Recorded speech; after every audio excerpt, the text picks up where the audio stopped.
2026 पण हातातनं निसटून जाण्यासाठी एखादी मोठी चूक नाही लागणार गरजेची.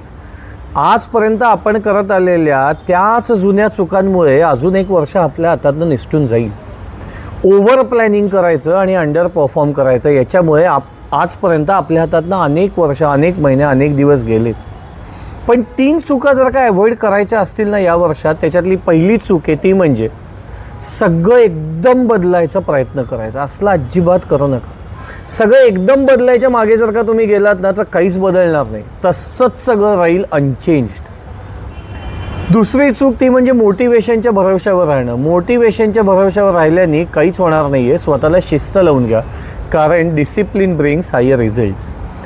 तिसरी आणि महत्त्वाची चूक, लोकांबरोबर कम्पेअर करू नका की त्यांचे गोल्स काय आहेत आणि माझे काय आहेत. माझ्या नीड, वॉन्ट, डिमांड्स आणि त्या अनुषंगाने माझे गोल्स हा कॉन्फिडन्स कॅरी करा. बघा 2026 आपल्या सगळ्यांसाठी प्रचंड सक्सेसफुल ठरेल.